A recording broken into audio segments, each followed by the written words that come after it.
오늘 주시는 하나님 말씀은 신약 성경 누가복음 4장 14절부터 30절까지의 말씀입니다. 누가복음 4장 14절부터 30절까지 우리 한 절씩 교독하겠습니다. 예수께서 성령의 능력으로 갈릴리에 돌아가시니 그 소문이 사방에 퍼졌고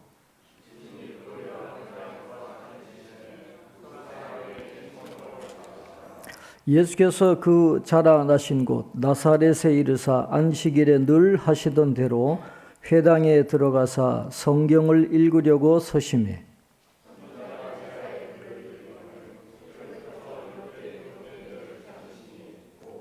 주의 성령이 내게 임하셨으니 이는 가난한 자에게 복음을 전하게 하시려고 내게 기름을 부으시고 나를 보내사 포로된 자에게 자유를 눈먼 자에게 다시 보게 함을 전파하며 눌린 자를 자유롭게 하고 책을 덮어 그 맡은 자에게 주시고 앉으시니 회당에 있는 자들이 다 주목하여 보더라.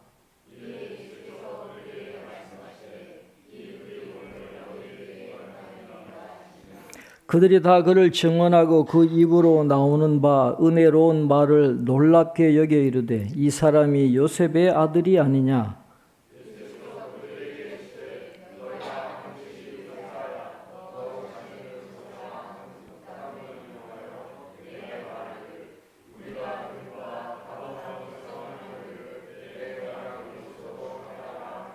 또 이르시되 내가 진실로 너희에게 이르노니 선지자가 고향에서는 환영을 받는 자가 없느니라.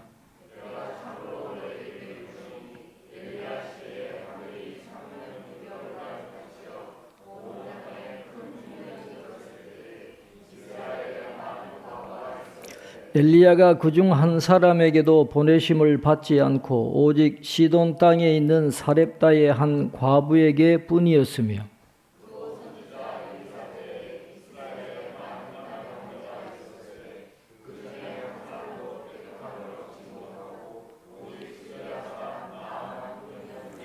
회당에 있는 자들이 이것을 듣고 다 크게 화가 나서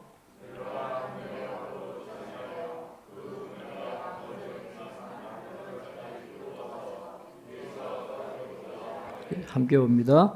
예수께서 그들 가운데로 지나서 가시니라. 아멘. 예, 교회 소식 주보에 나와 있는 대로 설날 예배 순서지가 준비되어 있습니다. 연휴가 긴데 설 연휴 동안에 우리 이웃 또 친척들 가족들과 함께 즐거운 시간 잘 보내시기를 바랍니다. 오늘은 독서 주간이지만 명절이기 때문에 생략하고 돌아가셔서 가족들과 함께 즐거운 시간 가지시기를 바랍니다. 큐티 메시지는 금요일부터 재개하도록 하겠습니다. 겨자씨 작은 도서관 이제 작업이 다 끝나가지고 지금 그 도서관 회원으로 가입되어 계신 분들도 이 코라시스넷에 다시 가입을 하셔야 돼요. 다시 회원으로 가입하셔서 이제 또 우리 도서관에서 인증을 하면 그때부터 이제 회원 자격을 얻어가지고 대출도 하고 반납도 하고 또 인터넷에서 우리 도서관에 책이 뭐가 있는지를 다 검색할 수 있도록 해놨으니까 요거 나가실 때 꼭 사진 찍어 가셔서 또 밴드에다 올릴 테니까 회원 가입해 주시고 도서관을 이용을 해 주시면 감사하겠습니다. 오늘 누가복음 4장에 보면 예수님의 첫 설교가 나옵니다. 공생애를 시작하시면서 예수님이 첫 번째 행하신 설교를 누가가 기록하고 있는데 공생애를 시작하시면서 제일 처음 한 설교입니다. 그만큼 중요한 의미가 있다는 것이죠. 예수님이 성령의 능력을 받고 갈릴리로 가셔가지고 여러 회당에서 가르치시니까 가르침이 너무너무 놀라운 거예요. 그래서 사람들이 기이하게 여기고 칭송했다 그랬습니다. 갈릴리라 그랬습니다. 예수님의 고향이 갈릴리 나사렛이죠. 이 갈릴리 지역에 있는 나사렛에서 예수님이 자라셨습니다. 나다나엘이 질문하잖아요. 나사렛에서 무슨 선한 것이 날 수 있느냐?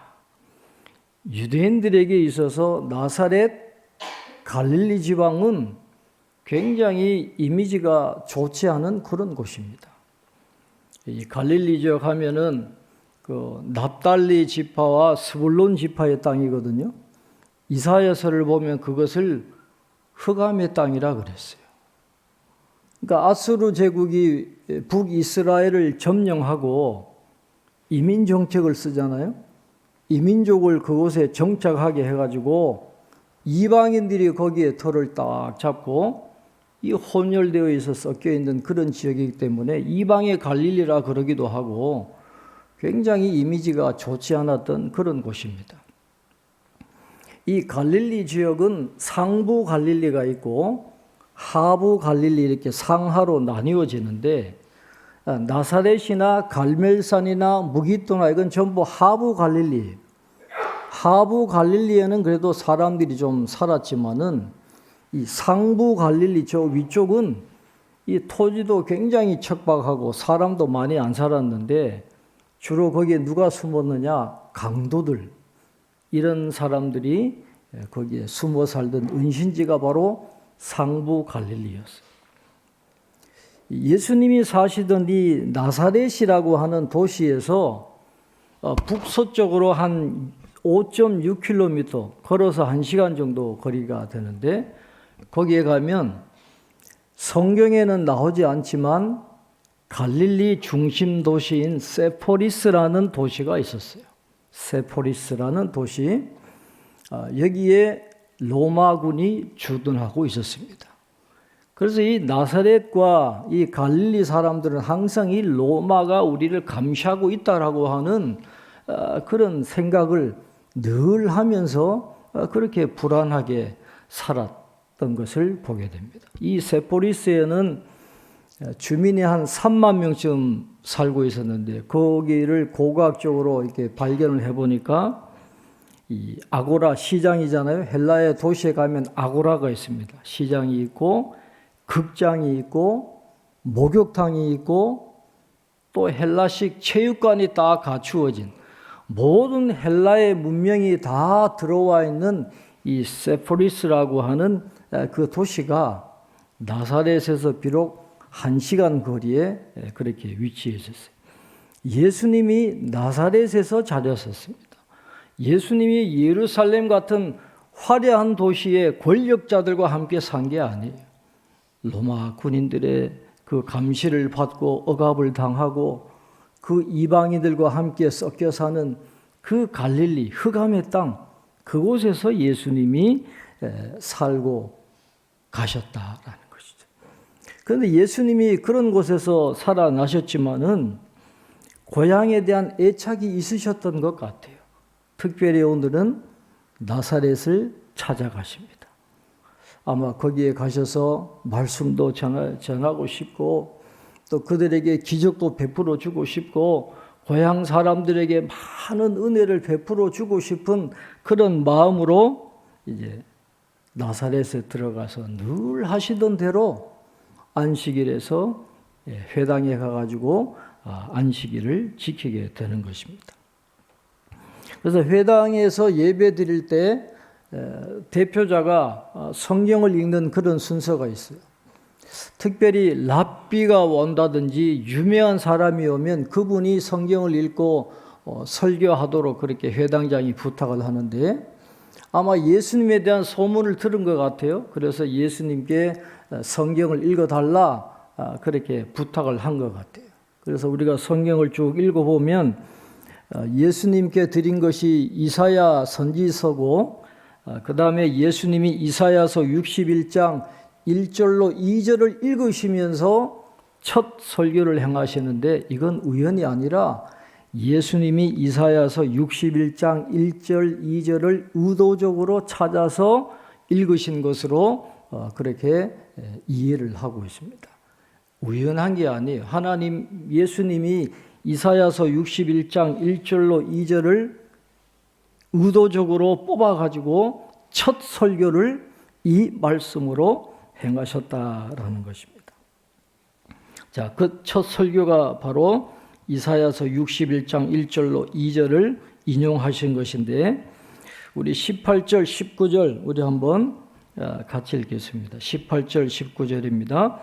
주의 성령이 내게 임하셨으니 이는 가난한 자에게 복음을 전하게 하시려고 내게 기름을 부으시고 나를 보내사 포로된 자에게 자유를, 눈먼 자에게 다시 보게 함을 전파하며 눌린 자를 자유롭게 하고 주의 은혜의 해를 전파하게 하려 하심이라 하였더라. 아멘. 예수님이 다가가시는 대상들은 영웅 호걸들이 아니에요. 잘 먹고 잘 살고 떵떵거리는 그런 사람들이 관심의 대상이 아닙니다. 물론 그들도 사랑하시지만 예수님의 마음이 어디 가 있느냐? 가난한 사람들, 포로된 사람들, 눈먼 사람들, 눌린 사람들, 그런 사람들에게 해방을 주고 기쁨을 주고 자유를 주시는 것이 예수님의 주요한 관심이에요. 그래서 오늘 이 말씀을 쭉 보면 주의 은혜에는 신년을 의미하잖아요. 50년이 되면 노예도 해방이 되고 기업도 다시 돌아가는, 모든 얽매임에서 자유를 얻게 하는 그런 신년을 선포하시기 위해서 예수님이 이 땅에 오셨다라는 것을 분명하게 첫 설교를 통해서 말씀을 하고 있는 것입니다. 마태복음과 마가복음을 보면 예수님의 공생의 첫 설교가 뭐예요? 회개하라, 천국이 가까이 왔느니라. 그러니까 예수님의 공생에 이 땅에 오신 목적이 뭐예요? 하나님의 나라를 세우는 거예요. 하나님의 나라를 세워가지고 모든 백성들이 하나님을 경외하면서 가난한 자들이 부유하게 되고 아픔이 있는 자들이 회복이 되고 귀신에 눌려 있는 자들이 자유를 얻고 하는 것이 예수님의 사역의 목적입니다. 하나님의 나라라는 거예요. 예수님의 목적은 어디에 있느냐?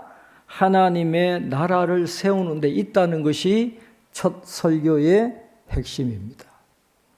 여러분, 누가복음을 누가가 왜 기록을 했습니까? 이 누가복음을 누구에게 보냈어요? 데오빌로 각하에게 보냈잖아요. 로마 관리다, 아주 고위 관리라고 우리가 이해를 하는데, 로마의 그 높은 관리에게 이 누가복음을 왜 썼겠습니까? 새로 탄생한 이 기독교라는 이 종교는 로마의 질서를 위협하는 종교가 아니라는 걸 이야기하는 거예요. 이 기독교의 창시자인 예수님은 이 세상에 어떤 나라를 세워가지고 로마를 전복시키려고 하는 그런 선동가나 혁명가가 아니다라는 거예요. 예수님의 관심은 거기에 있는 게 아니라 우주적인 차원에서 이 사탄이 지배하고 있는 이 세상에서 사탄을 물리치고 영혼을 구원하고 이 세상을 하나님이 다스리는 하나님의 나라로 만들어가는 거기에 있는 것이지, 어떤 나라 대항세력을 세워가지고 로마를 물리치려고 하는 그런 목적이 있는 게 아니다라는 것을 로마 관리에게 이야기하기 위해서 이 첫 설교를 이렇게 표현을 하고 있는 것입니다. 예수님이 이 땅에 오셔서 하나님의 나라가 이미 시작이 됐어요. 겨자씨처럼 지금 자라나는 중에 있습니다. 하나님의 나라가 아니면 가난한 사람, 눈먼 사람, 포로된 사람, 눌린 사람 계속 있을 수밖에 없어요. 그래서 우리는 하나님의 나라가 임하도록 기도해야 되고, 우리가 들어갈 목적지가 하나님의 나라잖아요. 우리를 위해서 큰 상이 예비되어 있는 그 하나님의 나라를 바라보면서 우리가 믿음 생활해야 된다라는 것을 오늘 성경은 우리에게 잘 알려주고 있는 것입니다. 그래서 우리는 하나님의 나라가 속히 이루어지도록 기도해야 되고, 하나님의 나라가 임하도록 우리 각자 삶의 자리에서 성도답게 살아가는 것이 바로 예수님의 뜻이다라는 것을 오늘 우리가 기억을 해야 되는 것이죠. 그러니까 예수님께서 이사야서 61장 1절로 2절을 선포하시고 길게 아마 설교를 하셨을 거예요. 그래서 오랜 시간 동안 그 설교를 들으면서 이 나사렛 사람들이 굉장히 큰 은혜를 받습니다. 어떻게 이렇게 귀한 말씀을 하실까? 그런데 돌변하는 계기가 찾아오죠. 21절에 예수님이 뭐라고 말씀하십니까? 이 글이 오늘 너희 귀에 응하였느니라. 그렇게 말씀하세요. 이 말씀이 예수님을 통해서 이루어졌다. 본인이 하나님의 아들이고 메시아다라고 하는 그 말씀을 하시니까 이제 혼란이 된 거예요. 분명히 자기들은 예수님이 어렸을 때부터 사신 걸 다 봤잖아요. 소년 시절부터 청년 시절까지 30살이 될 때까지 예수님이 뭘 하셨는지 몫으로 아버지를 따라다니면서 일하는 거고 친구들과 노는 것, 안식일에 회당에서 예배드리는 거 다 안단 말이죠. 그런데 그 예수가 와가지고 이 말씀이 주시는 메시아다 그러니까 이게 믿지를 않는 거예요. 조롱하고 의심하고, 야 그럼 너부터 고쳐봐. 응? 가버나움에서 한 기적을 여기서도 한번 해봐라. 그러면 우리가 믿겠다. 이 모든 게 이 불신의 반응이고 회의의 감정에서 나온 걸 예수님이 이미 다 알고 계시는 겁니다. 이 사람들이 받아들이지 않을 거라는 걸 예수님이 너무도 잘 아시는 거예요. 그래서 속담을 인용합니다. 24절에 보면 또 이르시되 내가 진실로 너희에게 이르노니 선지자가 고향에서는 환영을 받는 자가 없느니라. 이미 고향 사람들이 자기를 믿지 않을 거라는 걸 예수님이 잘 알고 계시는 거예요. 오늘 이 나사렛 사람들이 예수님의 말씀을 받아들이지 않고 예수님을 인정하지 않고 예수님을 믿지 않았다라는 것이 오늘 우리에게 어떤 교훈을 주고 계십니까? 예수님께 기대하지 않는 곳에서는 아무런 일도 일어나지 않는다라는 거예요. 예수님께 기대하지 않고 예수님께 기도하지 않으면 어떤 일도 일어나지 않는다라는 거예요. 나사렛 사람들은 예수님에 대해서 어떤 기대도 없었습니다. 그래서 예수님도 그들을 위해서 아무것도 하시지 않은 거예요. 처음에 나사렛 고향을 찾아가셨을 때는 고향에 대한 애착을 가지고 그 사람들이 구원받았으면 좋겠고 하나님의 나라 백성이 되었으면 좋겠고 억눌림에서 벗어나고 참된 기쁨을 누리면서 살아갔으면 좋겠다라는 그런 마음으로 갔지만은 그들의 마음밭을 보시고는 예수님도 그들을 향한 마음을 닫고 마셨다라는 거예요. 기대하지 않는 곳에는 아무런 일도 일어나지 않아요. 여러분, 기도는 다른 말로 하면 기대하는 거거든요. 기대. 그러니까 예수님께 기대하면서 기도할 때 역사가 일어나고 은혜가 일어나는 것이지 이 나사렛 사람들처럼 기대하지 않으면 기도하지 않으면 어떤 일도 일어나지 않는다라는 것을 우리에게 가르쳐 주고 있습니다. 그런 나사렛 사람들에게 예수님이 충격적인 말씀을 하십니다. 여러분, 당시에 이 갈릴리 사람들은 자신들에게 역사적인 아픔을 주었던 사람들에 대한 이 미운 감정을 늘 갖고 살았어요.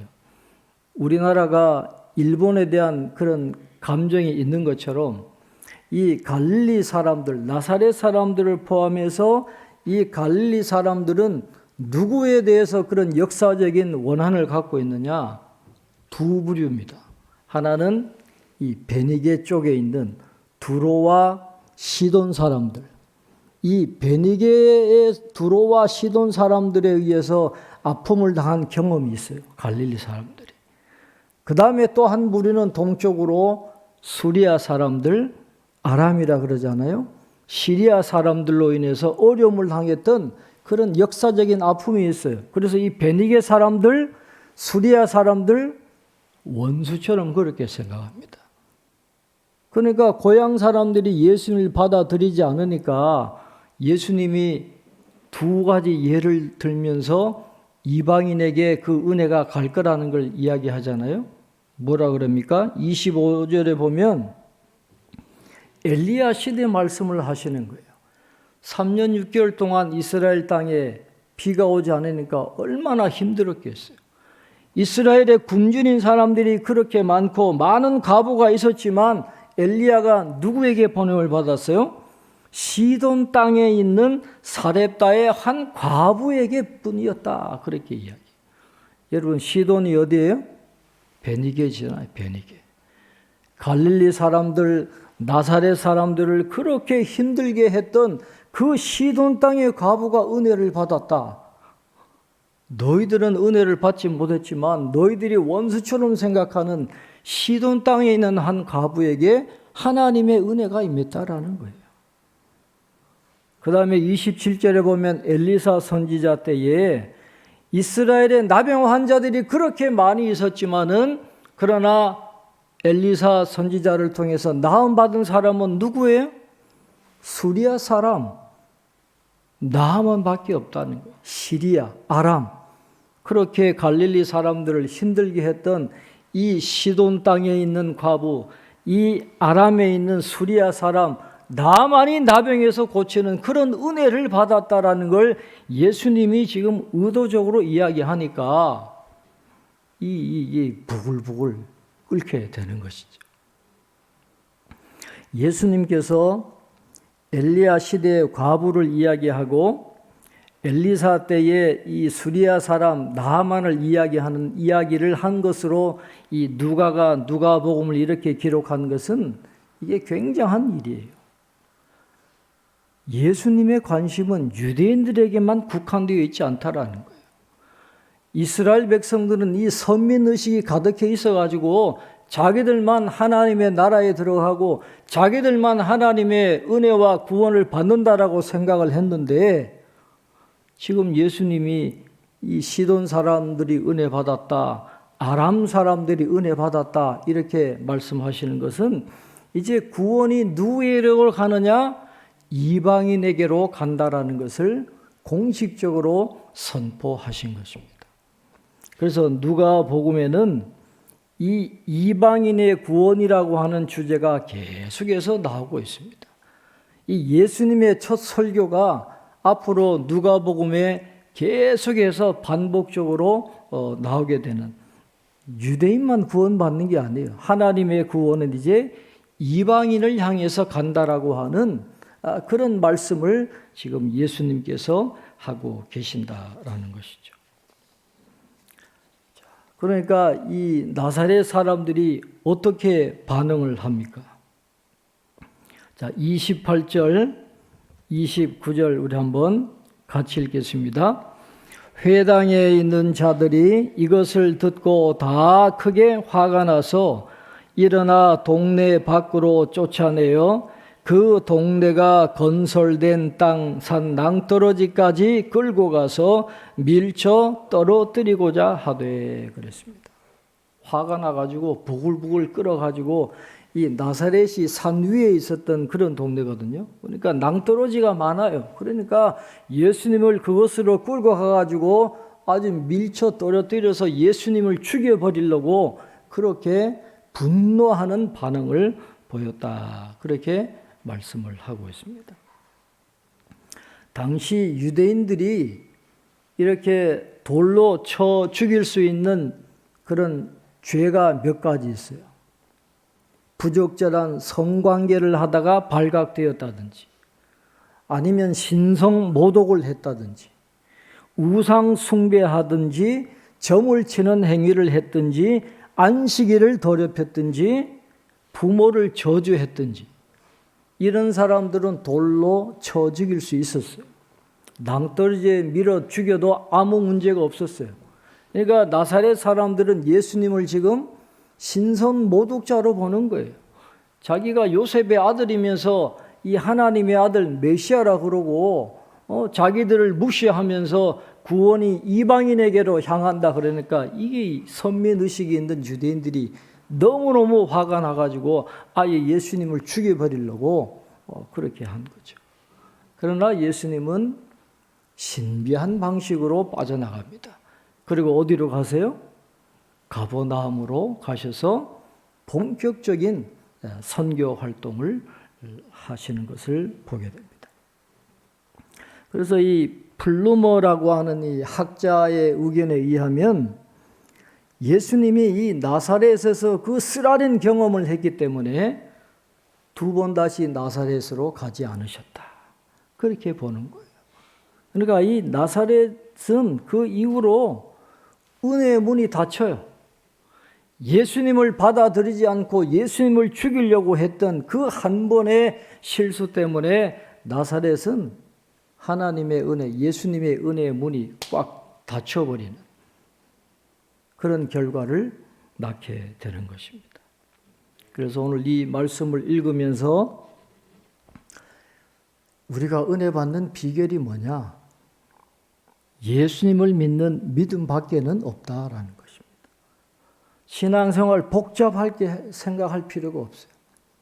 믿음이 잘 갖춰져 있으면 하나님의 은혜는 임하게 되어 있습니다. 예수님을 믿음으로 받아들이고 예수님께 기대감을 가지고 아뢰고 간구하고 기도하면 예수님이 반드시 은혜를 내려주신다라는 것이죠. 오늘 우리 모두에게 예수님을 올바로 믿고 예수님께 올바로 기대하고 또 하나님의 나라의 그 상을 바라보면서 우리의 성도의 삶을 기도와 말씀으로 잘 이끌어갈 때에 오늘 우리에게는 하나님이 예비하신 놀라운 은혜가 임하게 될 줄로 믿습니다. 우리 찬송가 96장을 부르시고 우리 함께 기도하겠습니다.